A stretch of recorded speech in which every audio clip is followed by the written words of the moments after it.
हमारे साथ स्वाति मालेवाल हैं जो दिल्ली के महिला आयोग की अध्यक्ष हैं।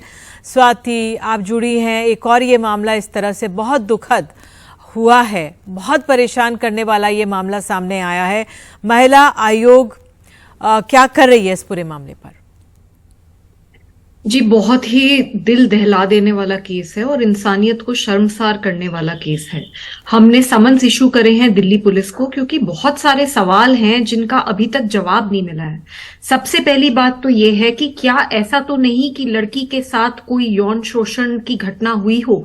ये लड़की अकेले जा रही थी और कुछ आदमी, जो कि बताया जा रहा है कि शायद उन्होंने अल्कोहल भी पी रखी थी, हो सकता है उन्होंने इस लड़की को छेड़ने की कोशिश करी हो, इसने मना करा हो और इस कारण से इसके साथ ये करा गया हो। क्योंकि ये बात मानना कि 12 किलोमीटर तक लड़की घसीटी गई और उन लड़कों को पता नहीं था, मैं नहीं मानती। मेरे हिसाब से ये एक सीधा हिट एंड रन केस नहीं है, ये मर्डर का केस है डेफिनेटली। और इसमें क्या कोई सेक्सुअल एंगल है, इसको दिल्ली पुलिस को प्रॉपरली इन्वेस्टिगेट करने की जरूरत है, जो कि मुझे लगा इस बार कि ऐसा हुआ नहीं। क्योंकि दिल्ली पुलिस ने तो 5 मिनट के अंदर केस पता चला, उसके बाद 5-10 मिनट के अंदर उनकी बाइट आ गई। वो बाइट ये कहती है कि ये केस रेप का केस नहीं है और उनकी शुरुआती जांच इस तरीके से कुछ कह रही है कि ये कोई हिट एंड रन केस है।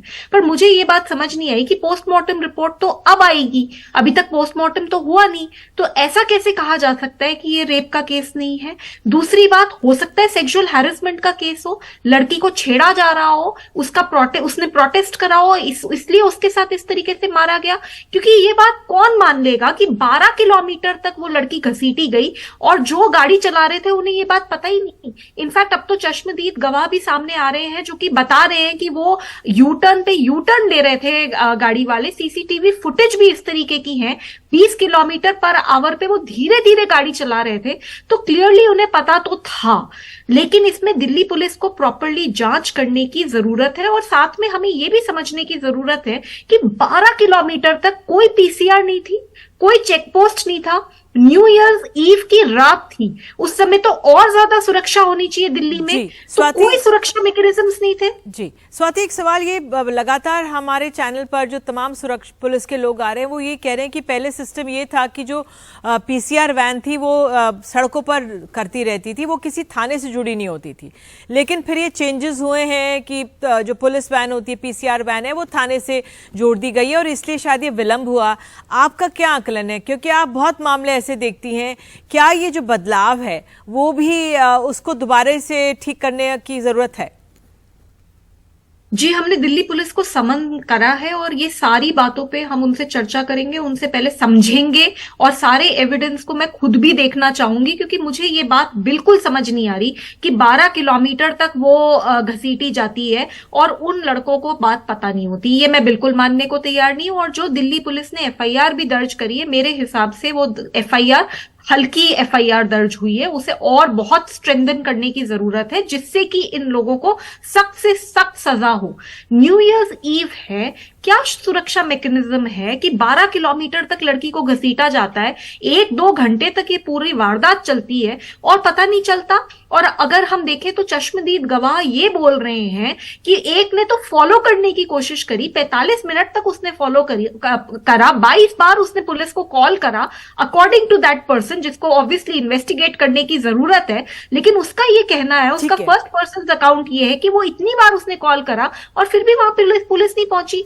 स्वाति, मेरा एक और सवाल है आपसे। जी, मेरा एक और सवाल है आपसे, इस मामले में जो हमारा महिला आयोग है, क्या आप लोगों ने उसके परिवार से मुलाकात की या उन तक आप लोग पहुंचे हैं? उस लिहाज से क्या हुआ है, क्या चेंजेस हुए? जी, हम उन लोगों से मिले भी हैं और हमारी उनसे बातचीत भी चल रही है और उनकी हमारे पास कंप्लेंट भी है। और परिवार तो क्लियरली यही कह रहा है कि लड़की के साथ रेप हुआ है, क्योंकि उसकी जो बॉडी मिली है सड़क पे पड़ी हुई, वो पूरी तरीके से नग्न थी। परिवार में सिर्फ एक लड़की कमाती थी और वो लड़की थी, 20 साल की लड़की थी, अपने काम पे गई हुई थी। क्या दिल्ली में काम पे जाना रात में लड़कियों के लिए मना है? गुनाह है कोई जो उसको इस तरीके से मारा गया? तो मेरे हिसाब से ये केस बहुत बहुत संगीन है, बहुत पेचीदा है, और इस पे दिल्ली पुलिस की कार्यवाही बहुत बड़ा एक क्वेश्चन मार्क रेज करती है। और मुझे तो ये लगता है कि अब तक ये इन्वेस्टिगेशन भी होनी चाहिए कि दिल्ली पुलिस की कहां कहां कमी रह गई। अगर कोई कमी रही है तो बिल्कुल दिल्ली पुलिस के ऊपर भी एक्शन होना चाहिए, क्योंकि कितनी बार ऐसे केसेस होंगे, कितनी बार इस तरीके की इन्वेस्टिगेशन ठीक से नहीं हो पाएगी, और कितनी बार इन कारणों की वजह से लड़कियां मरती रहेंगी। तो क्यों नहीं दिल्ली पुलिस के ऊपर भी एक्शन होता? क्यों ये आवाज नहीं उठती? क्यों उनके में से कोई ऑफिसर सस्पेंड नहीं किया जाता? अगर सच ये बात है कि 22 कॉल्स गई और उसके बाद इतनी देर के बाद दिल्ली पुलिस मौके पे पहुंची और उसके बाद वो उसको कहने की कोशिश कर रहे हैं कि नहीं सेक्सुअल हैरेसमेंट नहीं हुआ, उन्हें कैसे पता सेक्सुअल हैरेसमेंट नहीं हुआ? क्या वो वहां पे थे? कौन सा सीसीटीवी फुटेज दिखाता है कि सेक्सुअल हैरेसमेंट नहीं हुआ? हो सकता है लड़कों ने छीनने की कोशिश करी। तो ये सारी चीजों के ऊपर इन्वेस्टिगेशन होने की जरूरत है, और मुझे लगता है कि दिल्ली पुलिस की फंक्शनिंग को सुदृढ़ करने की जरूरत है।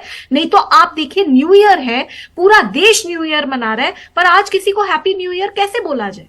बिल्कुल स्वाति, उम्मीद करते हैं कि आप लोग भी इस परिवार की मदद कर सकें और देखते हैं कि पुलिस की जांच में क्या निकल कर आता है। आप जुड़ी, समय निकाला, इसके लिए धन्यवाद।